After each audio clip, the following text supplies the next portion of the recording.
Votre rendez-vous avec Crédit Mutuel Arkea. De nouveaux liens pour changer demain.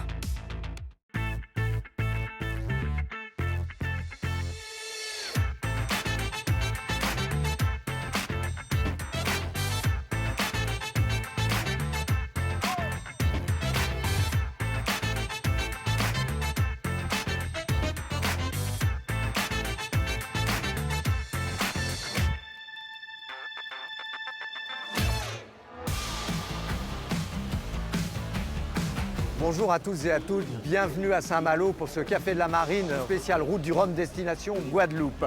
Tous les 4 ans, cette transat distille un cocktail enivrant de performances maritimes, d'aventure avec un zeste d'exotisme, avec pour effet secondaire une fièvre médiatique et une ferveur populaire sur les remparts de la cité corsaire.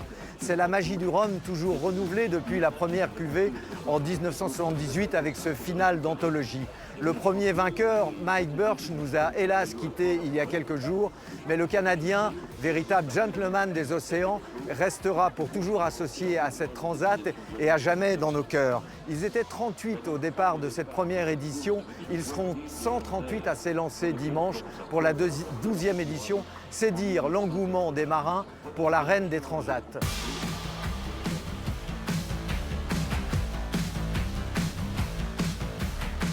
Dans la classe IMOCA, 38 engagés sur ce ponton. Charlie Dalin, qui a remporté toutes les épreuves d'avant-saison avec son Apivia, arrivé à maturité, fait figure d'incontournable favori. Mais le Havrais, qui dispute sa première route du Rhum, aura fort à faire avec la concurrence, avec notamment Kevin Escoffier, Thomas Ruyant, Jérémy Bayou, Samantha Davis. Nous, on a rendez-vous avec un marin originaire d'Arcachon qui a remporté le dernier Vendée Globe, Yannick Bestaven. Bonjour Yannick. Bonjour. Qu'est-ce que représente la route du Rhum pour toi Yannick? Est-ce qu'elle a un peu inspiré ton envie de courir au large? Oui, la route du Rhum m'a certainement inspiré quand j'étais jeune, puisque je crois qu'un des premiers marins que j'ai dû croiser, c'était Loïc Kardec à la Trinité-sur-Mer, qui préparait Royal, Loïc, voilà. et qui partait faire cette route du Rhum. Et du coup, je me rappelle que tout petit déjà, j'avais suivi ça avec attention, parce que je trouvais ça assez magnifique de voir ces marins sur des grosses machines comme ça traverser l'Atlantique. Mais je ne savais pas qu'un jour je la ferais moi-même. Et là, j'en suis à ma 4e participation. Voilà, et bien justement, en 2021, par contre, tu as remporté de haute lutte le Vendée Globe, mais depuis, tu as un nouveau bateau, Maître Coq, qui a été construit dans les moules de 11 Hour Racing, avec quelques évolutions. Quelles sont les sensations avec ce nouveau bateau par rapport à ton précédent? C'est des nouvelles sensations. C'est vrai qu'on a plus cette notion de vol, parce qu'avec des grands foils, maintenant, le bateau vole beaucoup mieux, beaucoup plus tôt, beaucoup plus longtemps. Ce que je n'avais pas avec mon ancien bateau, donc je me rends vraiment compte des potentiels de vitesse de ces grands foilers. Mais voilà, pour moi c'est tout nouveau, donc je suis vraiment dans l'apprentissage, puisque j'ai mis le bateau à l'eau début septembre. Et donc du coup, pour l'instant, il faut que je trouve les bons réglages, donc j'ai encore beaucoup à apprendre. Et cette route du Rhum va être un bon rodage, un bon entraînement pour moi. Oui, justement, comme tu disais, forcément, c'est bien d'avoir un turbo. Je pense qu'au reaching, tu dois gagner parfois 3, voire 4, 5 nœuds. Tu viens de le dire à l'instant, ce bateau, il a été mis à l'eau fin août, donc tu n'as pas eu encore le temps de l'apprivoiser et surtout de te confronter à la concurrence, par exemple au défi Azimut à Lorient. Oui, c'est vrai que la concurrence, pour l'instant, je ne me suis pas confronté, et puis c'est pas l'objectif principal, parce que pour l'instant, on est vraiment dans la période de mise au point, de fiabilisation du bateau. Donc là, ça va être intéressant sur la route du Rhum de voir, par rapport à des bateaux que je pourrais avoir à côté de moi, un peu le potentiel de mon bateau. Mais j'y vais vraiment dans le but d'apprendre à le manœuvrer, d'apprendre à le régler. L'enjeu sportif, pour moi, sera secondaire. Et on va essayer de monter en puissance pour les prochaines courses pour être prêt pour le Vendée Globe. Voilà, tu dis l'objectif, il est mesuré, c'est d'arriver en Guadeloupe, c'est de prendre mes marques sur ce bateau. Mais tu caches pas un peu ton jeu dans le Vendée Globe. Tu n'étais pas le favori désigné, mais depuis, tu as changé de statut. Donc tu es sans doute aussi plus attendu. Il y a un peu plus de pression, Yannick, non? Oui, peut-être pour les autres, attendu, oui. Pour moi, non, il n'y a pas plus de pression parce que je sais ce que c'est d'avoir un bateau neuf. C'est pas la première fois. Je l'ai fait en classe 40, en mini. Je sais qu'il faut un peu de temps de mise au point pour ces bateaux-là. Donc voilà, non, moi la pression du résultat, je ne l'ai vraiment pas du tout. Même si j'ai envie de me faire plaisir avec ce bateau. Mais mon plus grand plaisir, c'est d'arriver en Guadeloupe avant tout. Et puis le résultat, on verra après. Je sais très bien qu'avec un bateau neuf, je ne pourrais pas être aussi performant que des bateaux qui ont beaucoup d'expérience. Hein. Je pense à Charlie, je pense à Thomas. Ils ont fait le tour du monde avec leur bateau, donc ils sont vraiment très au point, ils les connaissent par cœur. Donc ça serait un peu prétentieux de ma part de dire que je peux jouer avec eux d'entrée de jeu. Bon, après, sur la météo, on verra. Hein, tu sais, s'il y a des coups à faire, on essaiera d'y le être. compétiteur reprend toujours le dessus. Mais ton objectif, c'est justement peut-être aussi le Vendée Globe. Ton objectif prioritaire, du moins, c'est peut-être le Vendée Globe 2024. Tu te sens aussi peut-être plus marathonien que coureur de fond? Oui, certainement, plus marathonien. Et j'ai vraiment fait un bateau dans ce sens-là. C'est-à-dire que le bateau, on l'a vraiment pensé pour le Tour du Monde, avec des renforts, avec un bateau suffisamment solide, je l'espère. On n'a pas lésiné sur la partie structurelle du bateau, parce qu'on a fait vraiment un bateau pour un Tour du Monde et pas un bateau pour un sprint.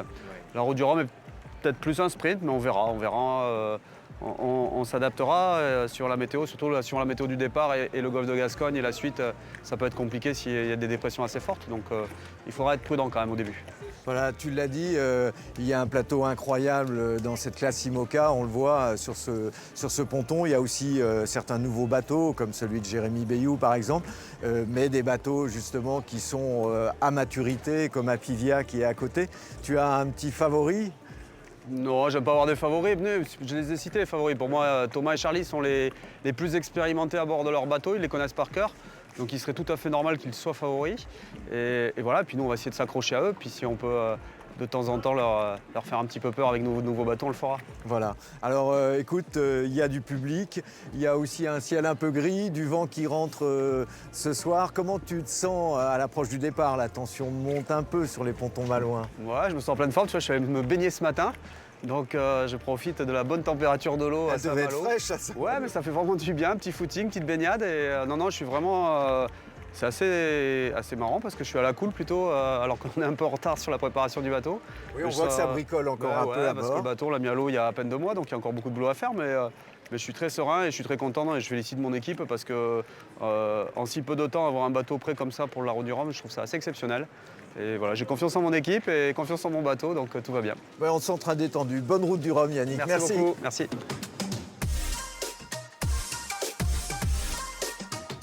55 bateaux sur la ligne de départ, des marins professionnels et amateurs de tous horizons.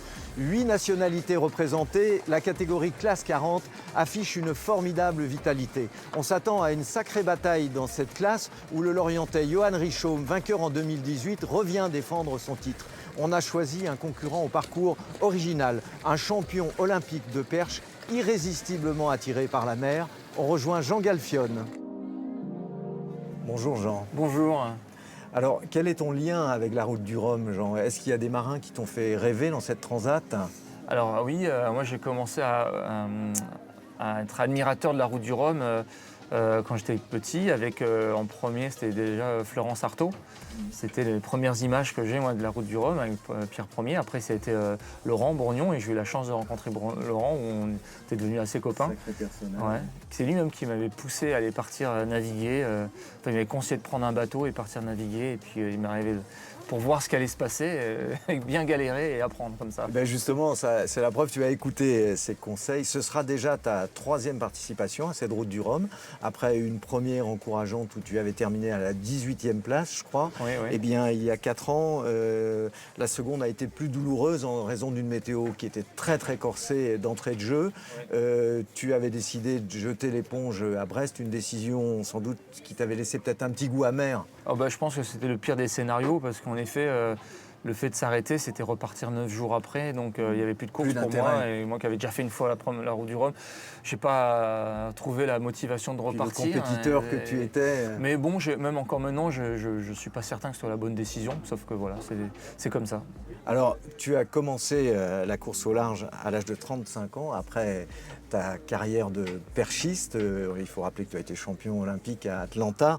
Tu avais débuté comme wincher sur la Coupe América, mais tu as décidé de t'aventurer au large. Là, c'était quand même un autre défi, Jean. Non, mais tu as raison, parce que l'écart entre être perchiste et être sur les colonnes de winch est beaucoup moins grand qu'entre être wincher sur la coupe et faire du large. Parce que je connais, c'est absolument rien quand je suis sorti de la Coupe de l'América. Il a fallu reprendre tout à zéro une nouvelle fois.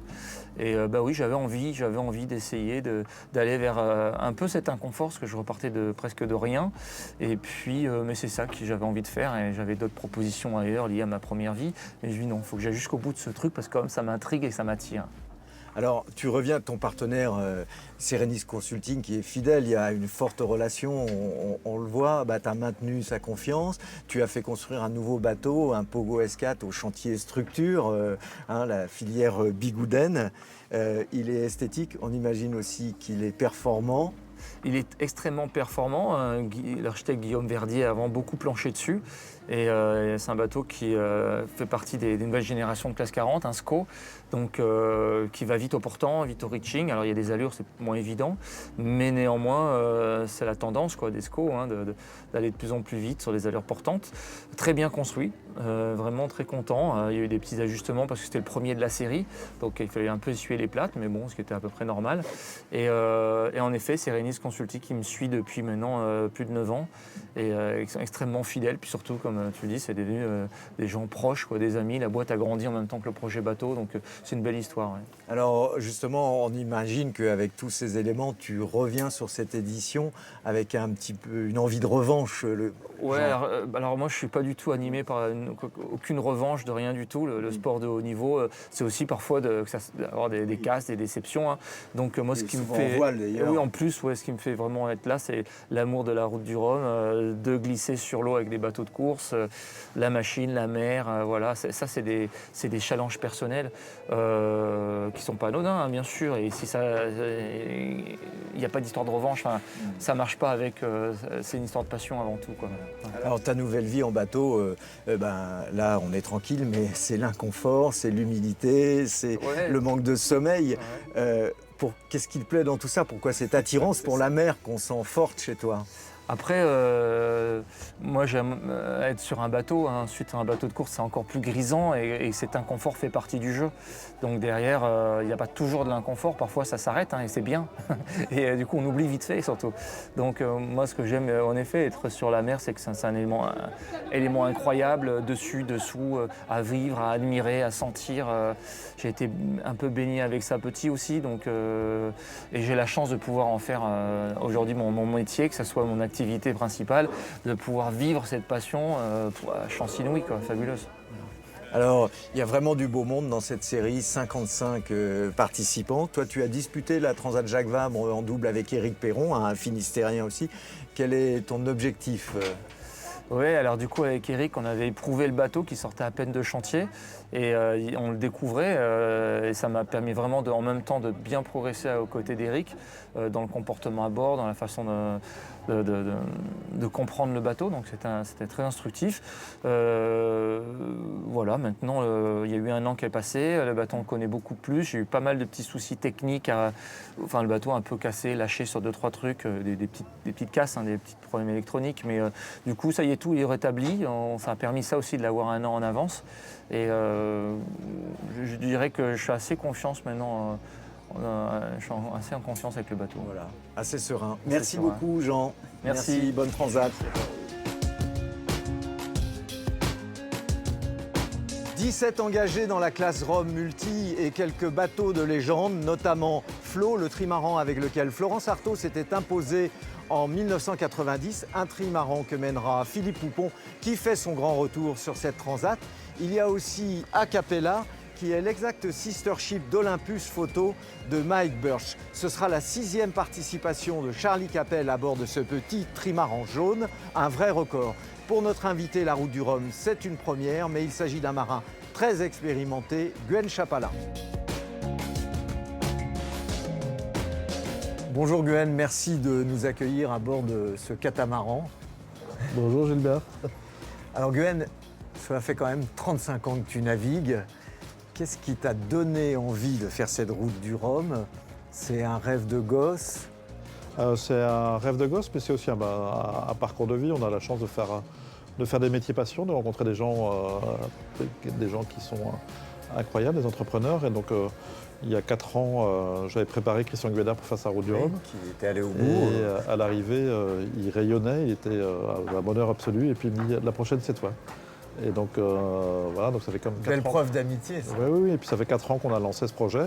On a changé de bateau, on a pris un bateau de 50 pieds, donc avec le soutien de Bart, qui est le copropriétaire.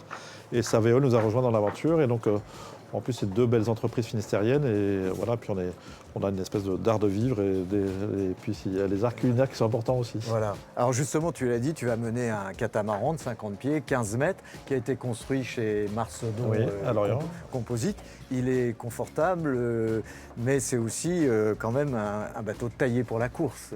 Oui, le bateau il est un peu custom. C'est comme si vous allez chez une belle marque de voiture et à la place de prendre le premier prix, vous sortez avec des pneus larges et des freins céramiques, quoi. C'est un peu. Donc le bateau il a un petit peu de tuning. On a vraiment fait un gros boulot de développement et puis on a toute une bande des copains qui sont il y a un peu de compétences autour de la table, autour des coques plutôt. Et parce qu'il y a Xavier Donin qui est là, qui navigue depuis longtemps. Il y a Loïc Gallon qui était le bras droit d'Hélène MacArthur. Il y a Johan qui s'occupe des voiles. Enfin, donc on est assez nombreux en fait. Il y a beaucoup de compétences du monde de la course. Voilà, mais c'est d'abord une histoire d'amitié avant tout. Alors toi, tu avais débuté dans la Mini Transat. On sait aussi que tu aimes beaucoup la régate en dragon, mais tu as quand même navigué au large sur de multiples supports, Fastnet, Transat. Tu as quand même de l'expérience. Quel est ton objectif ?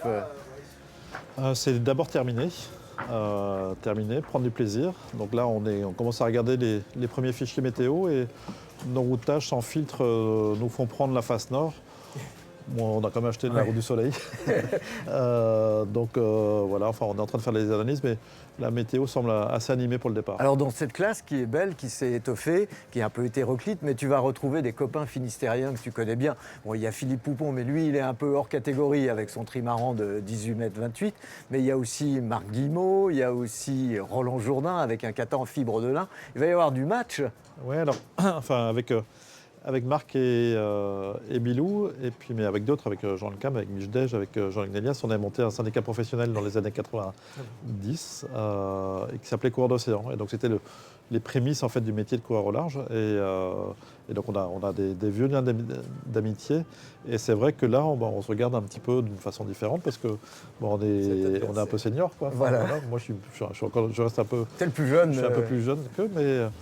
Enfin, on se dit toujours que ça n'a pas changé notre carrière de gagner ou de perdre cette route du Rhum. Voilà, il n'y a pas de question de suprématie. Moi, c'est ma première, mais Bilou, il a gagné 2 fois, donc il peut laisser la place. Il a gagné 2 fois, il a gagné en 60 pieds IMOCA. Il y aura forcément le verre, le tiponge de l'amitié à l'arrivée. Alors ton bateau, il s'appelle Guyadère Gastronomie, avec le chef étoilé Patrick Geffroy. Vous avez même monté un restaurant éphémère sur les quais de Saint-Malo. Alors j'imagine qu'il n'y aura pas que du lyophilisé à bord, le bien manger, c'est important. Est-ce qu'il y a des bons petits plats à bord de ton catamaran ? Alors, en fait, on a monté un truc sympa au printemps qui s'appelait les escales culinaires en Bretagne. On a fait le tour de la Bretagne et on a invité des grands marins à rencontrer des grands chefs. Et on a vécu des histoires incroyables et puis découvert de la Bretagne. Et donc Guyadère nous a préparé des petits plats pour la course. Donc voilà, donc c'est des plats custom mais qui sont pas trop mal. Oui, un petit risotto de sarrasin et truite, voilà, c'est pas mal. Donc là, c'est un petit poulet au gingembre. Et voilà, enfin, j'ai une dizaine de plats. Et joues de porc braisé aux carottes. Bon. Voilà, ça c'est super bon, avec une petite purée avec. Et voilà, donc on en a offert quelques-uns aux amis. Ben, pour l'instant, c'est pas dans le commerce, mais Christian imagine faire une petite gamme avec ça. En tout cas, ça c'est important pour le moral. Et pour le moral aussi, il y a beaucoup d'amitié autour de toi, Guen. On l'a dit, tu as une équipe fidèle. Ces jours derniers, là, vous avez fait un gros check du bateau avant le convoyage, tout ça. Tout est prêt, tout a été passé au crible. Et toi, tu te sens comment à l'approche de ce coup de canon ? Alors il y a de l'impatience parce que voilà, enfin, même si la vie ici à Saint-Malo est extraordinaire et l'organisation a fait un boulot fantastique, mais là il y a de l'impatience d'y aller. On commence à regarder la météo, c'est un peu la météo qui va dire si c'est compliqué ou si c'est facile. Oui. Ça a l'air plutôt compliqué pour l'instant, on verra bien. Voilà. Mais place au sport, donc c'est le départ c'est dimanche et on verra bien. Eh ben on verra bien. Bon vent Guen, merci en tout cas.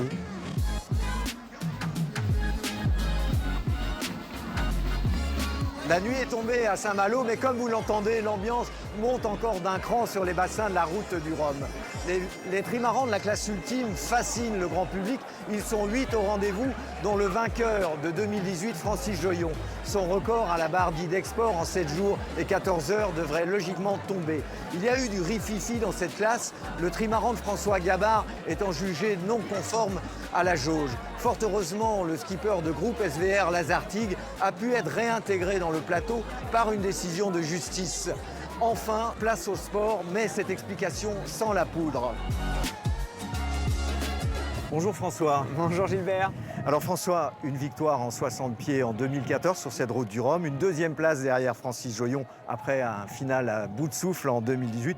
Ton rapport à la route du Rhum, il est quand même plutôt heureux. Cette transat, elle te fait toujours rêver? Ah bah oui, très heureux parce qu'en effet, ces 2 participations à la route du Rhum, c'est quand même extrêmement positif.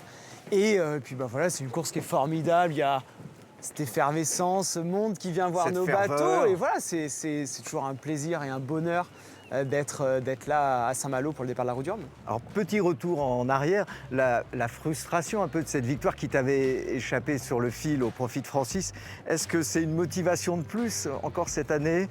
Non, en fait, c'est finalement, assez peut-être paradoxalement pour beaucoup, ça reste un très bon souvenir parce que ça reste une course géniale en 2018 avec beaucoup de difficultés.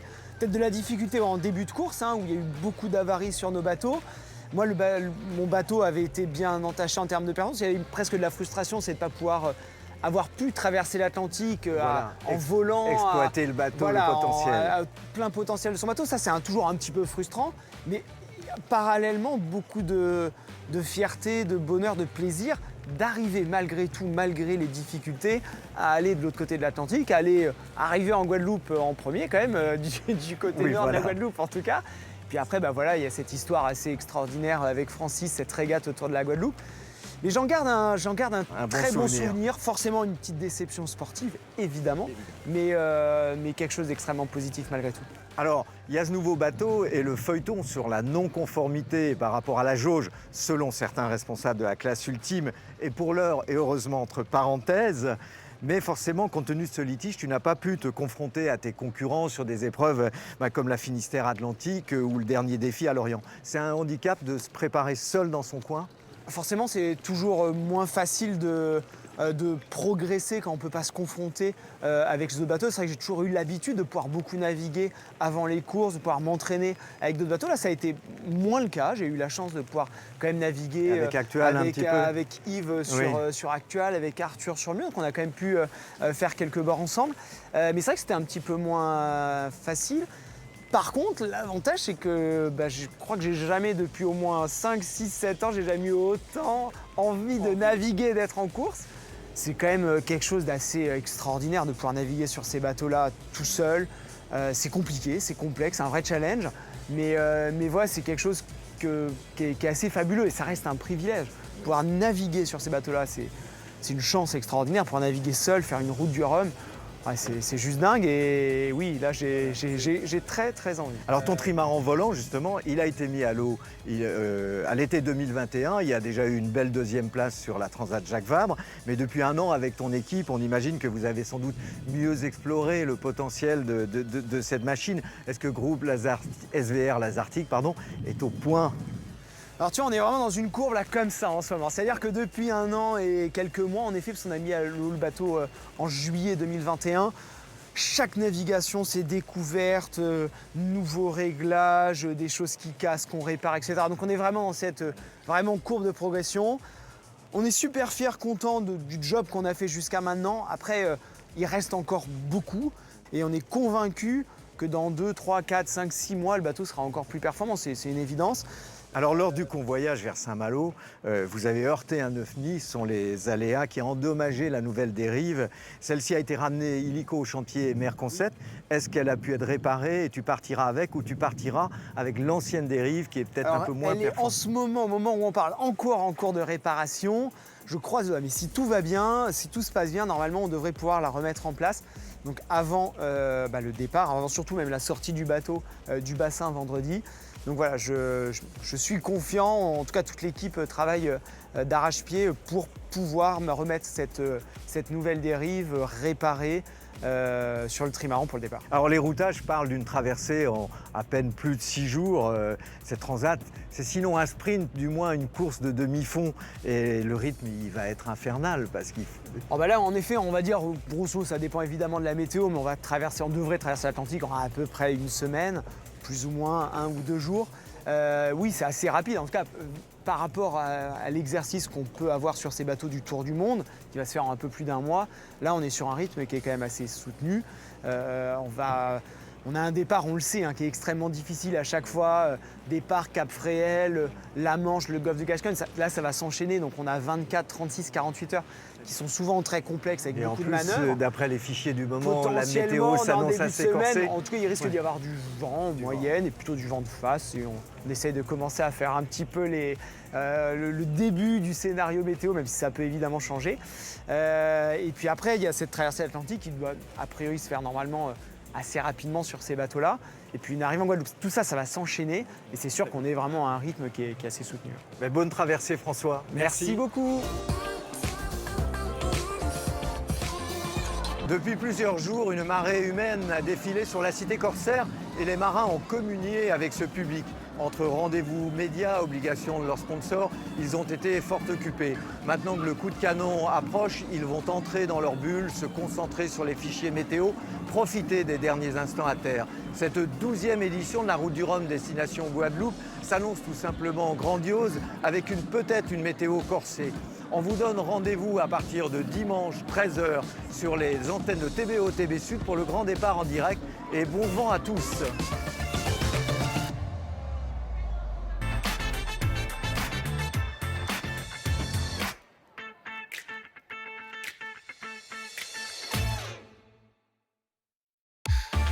C'était votre rendez-vous avec Crédit Mutuel Arkea. De nouveaux liens pour changer demain.